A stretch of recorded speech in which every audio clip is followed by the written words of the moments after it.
They've been holding out for a hug. Living hours apart can be hard enough for Aileen and her mum, but with Carol shielding the distance felt even greater.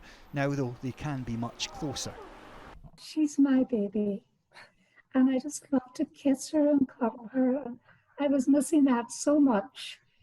Social media is wonderful, but there's nothing like the personal touch. I know, it has been really difficult, and I think it's the longest that we've ever gone without seeing each other. From today, those who've been shielding on their own in Northern Ireland and England can form a support bubble with one other household. And they can also meet up to 6 people outside of their home as long as social distancing is strictly observed. This must be very exciting though. Yeah, no, it is. It's so nice to see her. Raylene from West Sussex isn't willing to do much more than meeting her pal in her garden. As someone with cystic fibrosis, she is wary of restrictions being eased even further for those shielding.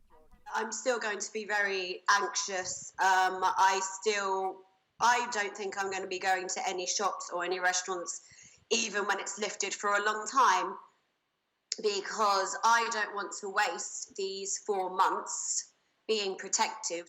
In Wales and Scotland, the advice remains to stay at home as much as possible, but you can now leave home to exercise or meet other people as long as you're outside and keep 2 metres apart. But some are content to stay firmly indoors.